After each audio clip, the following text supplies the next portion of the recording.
So today I'm going to show a video of oil coming out of the earth. See that right there? Unlimited. There is an unlimited amount of oil. There's also an unlimited amount of water. Energy is also free and food is also abundant. But when the Rockefellers bought out the educational system, they taught us a scarcity mindset to put us into a fear state that something like this is always running out.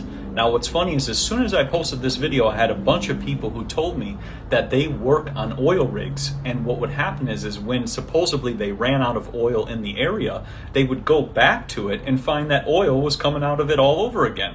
So they just manipulate the prices just like they manipulate the prices of water and food and energy. They put us into the fear of that we are running out of water, right? But it's interesting when you look at miners and they actually go into the earth and they start mining things out, they actually have to get in pumps to get all the water out of the mines because the mines actually flood out because there's so much water coming up from inside the earth, oceans underneath the oceans, right? But they always show us that the surface water is running out, but there's water deep below us too.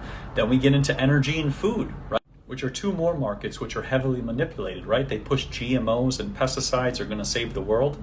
That's another big ploy. And then not only on top of that, before the 1900s, you had tons of free energy, things using mercury, things using electricity, things using different types of gas, but they never speak about these things because they would change our mind.